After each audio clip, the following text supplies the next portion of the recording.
Sure, growth is important, but now boards and investors are expecting companies to be much more efficient with the capital that they're given. It's about sitting down with business leaders and saying, okay, what are your objectives? If a headcount was a last resort, how would you solve this problem? If you couldn't just have an FTE tomorrow, what else could you do? So when you think about the best recruiters you know, are they great recruiters or are they great experts in this little piece? I now don't look and really trust much that comes into my inbox. I look now towards the relationships I have, people that I know and trust in the community.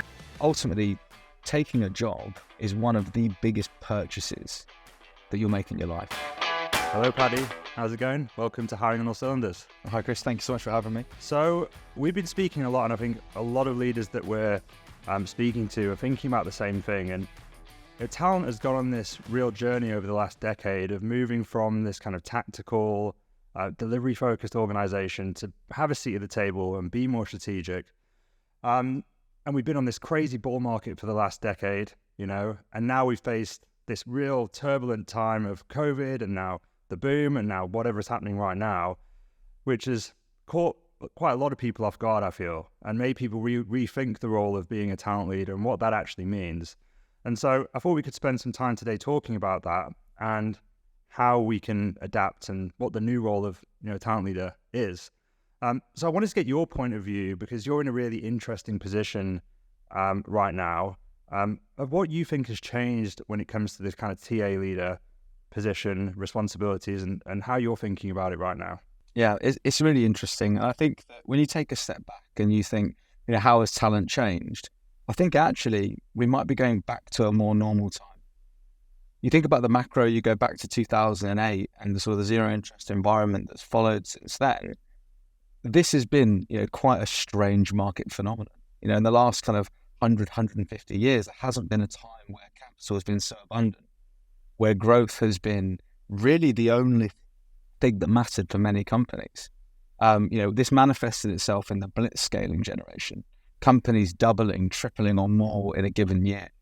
And the role of talent became, how do I hire more faster? And so therefore the focus, the aperture for talent leaders was really just delivery. It really was bums on seats. How do we fill these roles as quickly as possible? And I know I was there, I was part of that. When I worked in the teams at Improbable, we literally took our hiring numbers. We worked out exactly how many outreach we had to send, how many interviews we had to do, how many interview rooms we would need. And that's how we planned and forecasted our recruitment. At no point, were we sitting there going, what is this the right thing to do? Are these the right hires to make? It was, the business wants this and let's go out and deliver it. I think fast forward to now, that's changed. Capital is no longer as easily available as it once was. And now other metrics in businesses are much more important. We're looking now back to profitability, things like your EBITDA, like all of these business measures that talk about the overall sustainability and health of an organization beyond just growth. Sure, growth is important, but now boards and investors are expecting companies to be much more efficient with the capital that they're given. They're expected to show much more traction. And really, we're going back to how business has been for a long time. And I think for a lot of talent leaders, it's new and it's different to them because they weren't here the last time that happened. Yeah, it is a real shift because I think a lot of the people who are leading talent functions now were maybe either started after the last recession or were very early in their careers where they weren't leading anything, weren't really responsible for much. So how do you think this new market dynamic and this new reality changes the role? And how will that look going forward? Like, what's important for a talent leader to be doing right now and to be thinking about? Yeah, I think what's important for a talent leader now, particularly, I work with a lot of companies kind of in Series A, Series B, this kind of relatively early stage of growth. What talent leaders in those businesses should be thinking about and what they should be doing is working as a partner and as a thought partner to those leaders. It isn't about, going and collecting every manager's shopping list. It's about sitting down with business leaders and saying, okay, what are your objectives? What are the capabilities that you need to have in order to achieve those? And what does your human capital plan look like? And this really crosses that bridge into many people topics. And I think that, I think as talent and people, we've done ourselves a disservice by bifurcating those two disciplines in such a hard way. Actually, the insights, the knowledge, and the things to do are often defined and born on the people side and then delivered on the talent side. And really, as a leader in a talent team, people team in an early stage business, you need to understand both sides of that. Because if you don't, you're just not going to really have the full picture.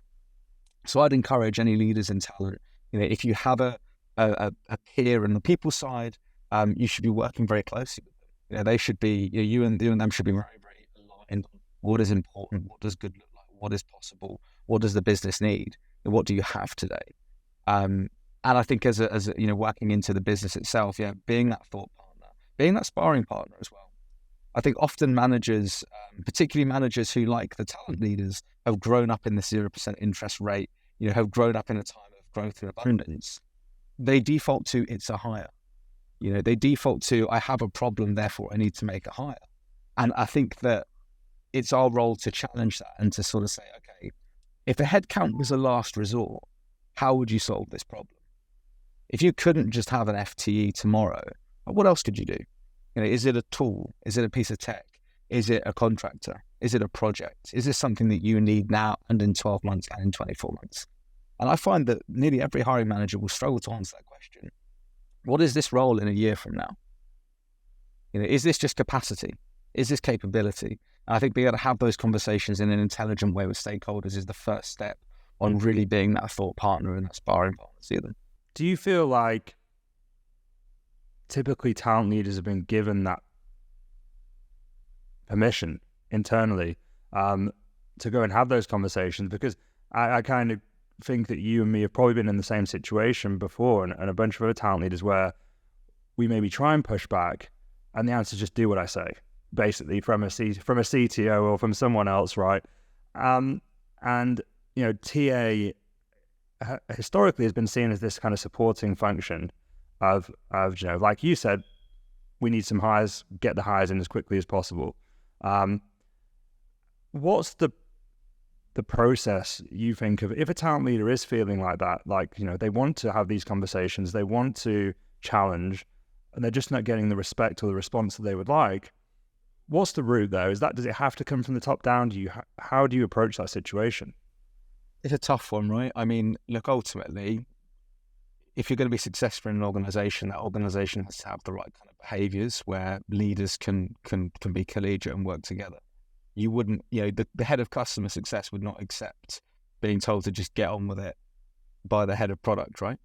And I think if you're going to play a leadership role in a business, you need to be afforded the space to do that. And I think that's got to be part of, when you take a role, having a really clear conversation. What is it that you're bringing me in to do here? Do you actually want a leader in this, or are you looking for, just a pure delivery function? I think that's first setting that expectation. I think when I hear that from people, oh, my stakeholders don't take me seriously, that I can't push back. There's normally a couple of things that sit beneath that. Either you're not credible, or there's an assumption that you're not doing the work. Right? So let's assume that you're credible. Let's assume you're good at what you do. It's probably a communication gap.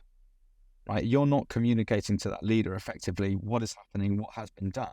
Because assuming that they're a rational actor and they want the same good things that you want and the same great success for the business, they're going to listen. I've had difficult stakeholders in the past. Stakeholders where the assumption on their part has been, oh, you're just saying the role's too hard. I know these people are out there. Why can't you just go and get them? Right? I'm sure you've been there too, right? And actually, if you're in that situation, I think about every role that I've ever worked that's been really hard to hire. I don't just mean, oh, it's taken me time. I mean, like, it's been a real struggle. Really, there was a problem. And that problem existed further up the stack of the business than I could solve as a recruiter or whatever it may be. Either it wasn't defined well, either the role wasn't scoped, or the problem wasn't actually what we thought it was, or we were trying to combine too many things together. The only way to influence those kinds of challenges is to go back to a stakeholder with data, with insights, showing the work to say, look, this is what has happened. This is what has been done. This is the data from the market. These are the challenges we face. You have two options. We can continue to fail and continue the same actions with similar results and hope that we get lucky, or we can make changes. And I think if you're able to do that in a reasoned, sensible way, every stakeholder is going to listen to that. They're going to take they're going to take the work on board, and they're going to adapt how they approach it. And that's the first step in being a credible partner. It's, do I believe this person's doing a good job? Do I believe what they say? Can they show in the evidence to me that they're doing the work in the right way? I think that's the first step. And you'll be amazed how quickly a challenging stakeholder can turn into your best stakeholder when you begin to work in that way. Talentful provides flexible recruiting solutions to the world's most ambitious companies. Are you thinking about ways to add flexibility to your talent function? With recent market volatility and hiring set to return to growth mode in the near future, there's never been a better time to choose the right partner to help you scale. Talentful's embedded sourcing, recruiting, coordination, and talent advisory services have been trusted by the world's leading brands. Companies such as Atlassian, Microsoft, Expedia, Pinterest, Waymo, and more. Whether you're hiring across engineering, go-to-market, or G&A, Talentful has got you covered. To find out how Talentful can help you, visit talentful.com. Absolutely.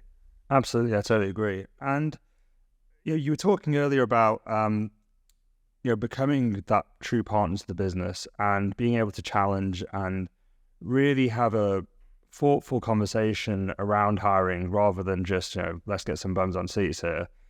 To be able to have that, you have to have access to knowledge on how that function works. So I guess in practical terms, could you maybe talk through, let's say I'm a TA leader and we're going through this big hiring spurt on go-to-market hiring. As a leader, how would you run that process? Would it be kind of quarterly meetings with HR or people to understand kind of headcount requirements, kind of internal mobility, whatever it might be? Is there a process that you would put in place to make sure that you have got those key touch points with partners across the business, that you are being strategic? Yeah, I mean, look, every project's different and every team is different, so it's hard to generalize. But I think in a clear way, I think when you start a big piece of work like that, bring the key stakeholders together, anyone that's going to be working on that project, set out what is the goal, what are the expectations on both sides, what are the assumptions that we're going into with this. I think this is something really key that people don't necessarily think about. When you go into a piece of work like that, both sides of the table have beliefs and thoughts about how this is going to work, who's going to do what's going to be true about the work that happens. And I think I'm just documenting that, getting them down on paper can be really helpful. One of the things that often business leaders don't think about when they tell you, hey, we need to hire 15 people here or a huge increase in team there or whatever, they don't realize that for 3 to 4 months or however long your hiring may take, that's going to have a massive impact on the team itself. The requirements for interviewing, the requirements on their diaries. So I think being able to go in with a very clear plan, a very clear idea of what will be necessary to achieve this, data from previous hiring where possible, and be able to say, look, for us to achieve these goals, these things need to be true. We need to start working out who is going to do what. We're going to need to pre-book interview blocks. We're going to need to make sure that you've got enough capacity in your diary, your team's diary. We've got to make sure that we can actually deliver what we're saying in a reasonable time frame, that we're using data to support that and not just making up a timescale. And then having the right people talk regularly enough in order to be able to deliver that work. Now, that's all very tactical. I think as a leader, I think actually just as a recruiter, if you're about to embark on a big piece of work with a department, even if it's an area you think you know well, it's your job to become an expert in that to some degree, right? And I would just go and live in my hiring manager's pocket. I would go and join their stand-ups. I would sit by them if I'm physically in the office, or if I can't, I'd make sure I'm talking to them regularly. I'd understand the language they're using. I'd shadow some of their interviews. I'd go and interview the last 2 people on their team, the best 2 performers on that team. I'd really immerse myself in understanding that. Going beyond that, go and find out what books they read. What kind of information are they absorbing, and really immerse yourself in the knowledge of that space. Because ultimately, when you come to speak to a candidate, they're judging you as well, right? And there's nothing worse than speaking to somebody, particularly, as a candidate, you speak to a recruiter who just doesn't understand what they're talking about. They don't know what kind of products we're using in this team. What are the methodologies we use? Oh, I don't know, I'm sorry. Oh, what are the targets? Oh, I don't know. Yeah, that's the first thing that, you know, you better cover off with a candidate, is be really credible in that area. I think as you become more senior, at least in my view, there is an expectation that your job is not just as a functional leader, it is a leader of the business.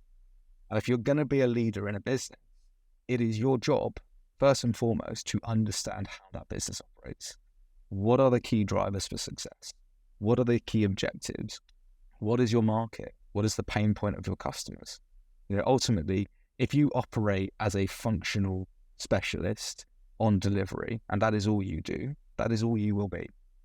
You know, it's your job to try and elevate your understanding of the organization and be able to contribute more to that conversation. Absolutely. Really interesting as you were saying that. It reminded me of a conversation I recently had with Carla, who's the VP of Talent from Reddit, where she has this real emphasis on adaptability and hiring people with a real propensity to have high levels of adaptability. Based on what you just said, do you think it's necessary for teams to be specialists, you know, to hire, you know, sales recruiters or technical recruiters or whatever else? Or do you, this is going a bit off tangent here, but it just made me think, or do you think it's about having this clear process that you mentioned? If you're going to run a sales project, you immerse yourself.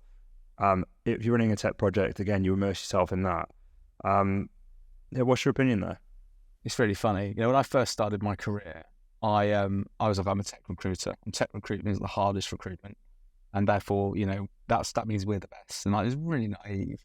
And I think the more commercial recruiting I've done, the more I've realised that tech hiring is easy. Like tech hiring as comparing to hiring AEs or, you know, kind of these kind of roles. My God, it's easy. And so the thing I would say to you is, when you think about the best recruiters you know, are they great recruiters or are they great experts in this little piece? You know, when I think about the great recruiters that I've met and worked with, they have amazing fundamentals and they have the ability to learn and pick things up. And actually, their real skill in that is being able to understand the business that they're working in and being able to adapt their skills to it. So I can totally see that. Now, if I'm building a talent function and I've got a bunch of tech hiring, I've got a bunch of commercial hiring, I'm gonna separate it, because the headspace of one person to move between different skill sets and different roles in a given day, it diminishes returns, right? It's not as scalable as splitting it up. But I think to be a truly great recruiter is to understand how recruitment works and how businesses operate and how to match people to the right opportunities. Totally. I've had exactly the same beliefs, you know, that it's about the person and their skill set rather than, you know, what they specialize in. I totally agree. And I've seen that come to life so many times. Yeah, it's just a really interesting concept, because I actually think maybe it's the distinction between, you know, contingent agency recruitment and in-house. It's a slight difference, because I think agency maybe does make sense to have a specialism because you know your pool of candidates, you can build your market, you know. But again, when you move in-house, you're working for one company at a time. You really build a deep knowledge of how to be successful in that business using your skills as a recruiter. And I think it's all about the person. But just on that, right? So as an agency recruiter, you might pull 10, 15 jobs a month. How many of them are you going to fill? You're going to fill 3, 2, 4, right? You're not going to fill all of them. If you go and work internally and you've got 10 jobs to fill, you can't turn around and be like, oh, I'm only going to fill 3 of these, right? So it's all well and good being an expert in JavaScript, but you are going to have to fill that CS role. You are going to have to find that financial director. So if you can't be adaptable in that, you are less useful to that business. Now, that might be a function of stage, right? That might be more of an early company problem than a late company problem, because as I say, as it scales, you do see greater specialization. But particularly at that early stage, adaptability is basically all you have, because whatever you know, it will become obsolete eventually. Yeah, one of my first managers in-house said that agency, you're placing candidates, in-house, you're filling roles. And it's a small distinction, but it really does make a difference, because you've got no choice. You're there, sat across from the manager, and he doesn't care, or she doesn't care if you know about JavaScript or all the different frameworks. They just want the role filled. And so you've got to problem solve and get to a point where you create great partnership and you get it done. Yeah, I was going to say, it's a system for learning, right? It's about having a playbook that you can turn up to any discipline and that you know, okay, what are the questions that I need to know? What are really great candidates going to ask me? And they're typically going to ask you the same things. They're going to say, what are the challenges? You know, what's not working today? What are the opportunities? If I come to do this role, what can I hope to achieve in the next few years, right? The best candidates always want to know not just what they're going to do today, but what they can do tomorrow. You need to start with that information. And it doesn't matter what the role is. You can go and ask those questions, right? From there, it's about, you know, understanding the team and being able to position that effectively to candidates. So yeah, it's about having that ability to go and learn something that you don't know. And that in of itself is a skill set that will serve you incredibly well through your career, whether it's in recruitment or anything else. This is on the same topic, kind of building out teams and how to think about that, because we talked about how the market shifted from this zero interest rate phenomenon, and now we're maybe in a more stable kind of turning into growth, but more sustainable growth market. Let's say I'm a talent leader and I've been wrapped up in this kind of hyper growth phase, and I have been more reactive maybe than I should have been. I was being led by these big hiring numbers. I was built a massive permanent recruitment team, and I've had to just lay everyone off and gone through this kind of real chaotic, volatile time.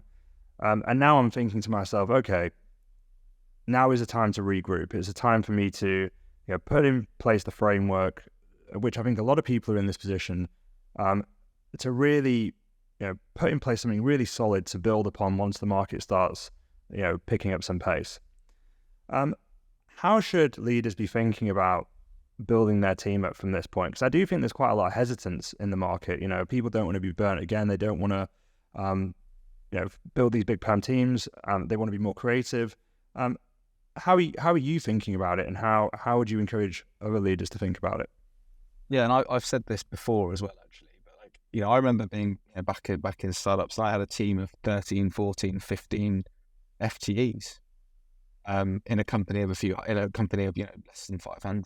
I can't imagine large standing teams in recruiting functions in companies of that size happening again in the short term. As you say, people don't want to go through that whole whipsaw of over hiring and having to lay people off and vice versa, and back and forth.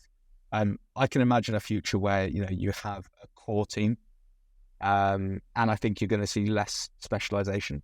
So you're going to see roles, unfortunately, roles like campus specialist, roles like D&I focused recruiters, roles like employer branding.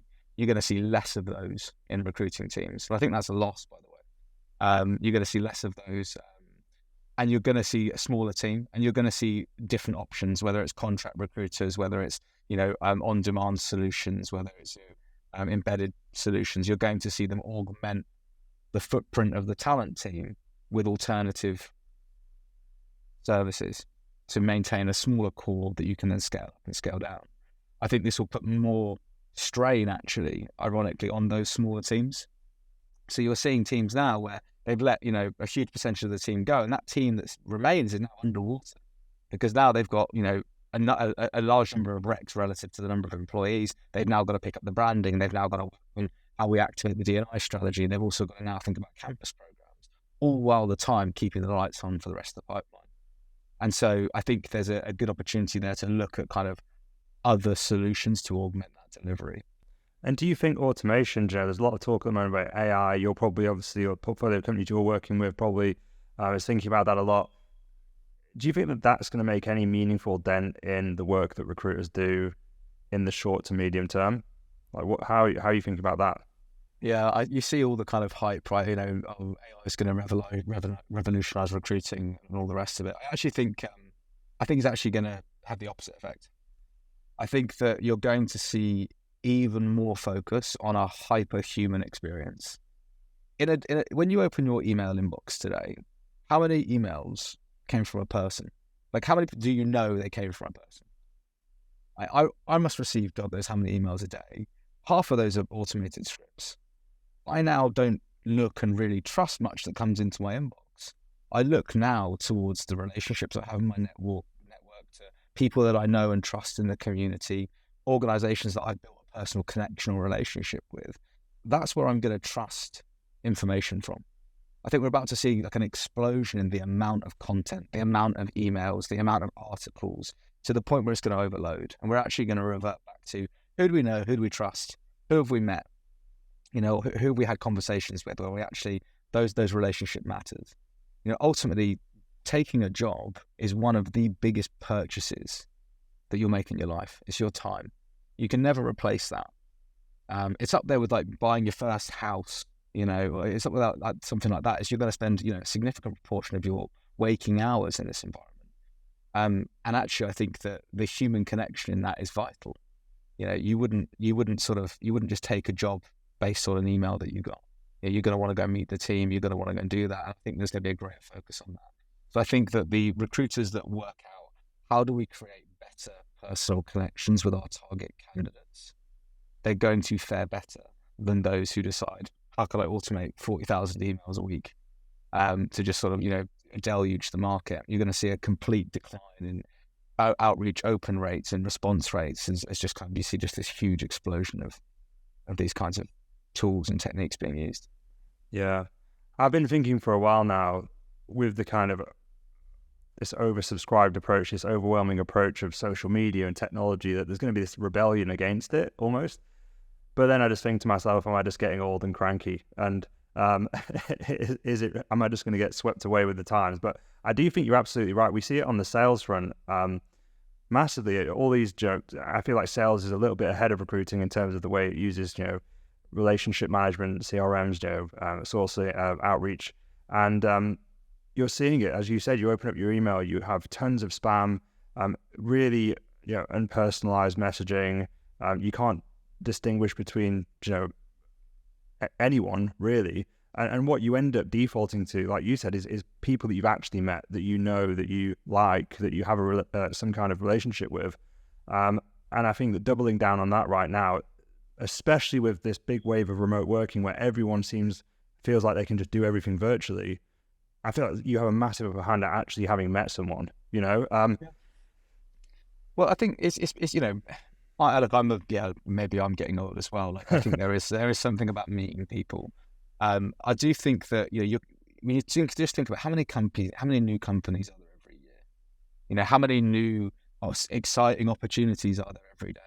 You're competing with so much, and you're just even if what you're doing is great, even if it's hyper personalized, even if you get it to the right person, the chances are they're not going to read it, right? Just statistically, like you're one of 1,000 voices, and so companies that work out how do they become that lighthouse? How do they become that point of attraction for the right people? And it's almost like akin to trying to build a consumer brand. How can you reach out to more people in a one-to-many method that brings those people to you? Because I promise you, you're much more likely to hire someone who's already, of their own volition, subscribed to your careers newsletter or follows your company page on LinkedIn. Those people are interested. They're warm leads. You're right to say that sales and marketing are ahead of recruitment. I always think like it's like 10, 15 years. You go and see what kind of sales and marketing have been doing for a decade. Recruiters are just about, I think they were just around got our heads around over the last couple of years of the idea of like email sequences. This has been going on in sales for God knows how long. I remember having to hack together different sales tools to run email sequencing campaigns in 2016, 17, 18 when I was back at Improbable, because they just didn't exist in the recruitment world. So you're right to say that they're there. I think the challenge is now what's coming down the pipe for recruitment is already manifesting in sales. Across the board, sales teams are missing quota, right? In across the world, you're seeing this now. You're seeing that outbound as a channel is becoming less effective across entire swathes of the SaaS industry. So how do we observe that and how do we adapt before it just follows down the pipe as these things tend to do? Yeah, it's going to be a really interesting experiment over the next kind of couple of years to see, can they actually find a way where technology can be, where does it fit in the workflow of a recruiter's day? And I'm sure there's lots of benefits that it can bring, but I just don't think it's the ones that people are thinking about at the moment. Sure, the one that makes me laugh is when you see kind of these threads on LinkedIn, places where people are like, "Oh, I've been screened out by the AI in the ATS." Yeah, it's like my goodness, like please tell me where I can find such an ATS. Yeah. Because I don't think I've ever seen one that can successfully read a CV, let alone make a decision on its own about them, right? And I think that there are opportunities for technology to increase that. I think things like scheduling, things like the admin side of it, I think the matching, the identification of talent, I just don't think it's there. I don't think that can happen because I think there's so many variables on the company side. There's so many variables on the individual side. There's always going to be a human in the loop. And arguably you want that human in the loop because you want to be able to look somebody in the eye, whether it's in person or over a call like this, and say, hey, listen, what's it like to work there? Because if I'm going to commit to you 40, 50 hours a week plus in my life, I want to know that it's going to be worth it. And I'm not going to trust a robot to tell me that. Yeah, totally. Well, fingers crossed we don't. I feel like that would be a sad existence. But before we go, Paddy, I wanted to ask you one final question, and we might have touched upon it slightly, but what are you most excited about when it comes to the future of talent? Yeah, it's a great question. I think the thing that I want to see, and I don't know the answers, but the thing I want to see is how we can leverage the idea of community better in hiring. How can we build communities around the organizations that we're building, around the problems that we're solving? And how can we use that to identify the best talent, talent that wants to work on the problems that we're tackling? The best people in the world can go anywhere. So how do we build communities of that talent that are interested in doing what we can do? I think that's a really exciting space. I think there's a long way to go in working it out. But that's where I think there's a lot of opportunity right now. Yeah, I totally agree. I feel like audience building in general seems to be the meta at the moment. Like if you can build a great engaged audience, it's so applicable across the board. Well, Paddy, really great talking to you. I could have gone on for another hour. But just to wrap up, where can people find you? Where can they get in touch with you or your company? Yeah, absolutely. I'm not too active on socials or anything like that, but I'm on LinkedIn. You can find me, Paddy Lambros. Awesome. Well, thanks for coming on Hiring All Cylinders, and see you soon. Thanks a lot. Take care.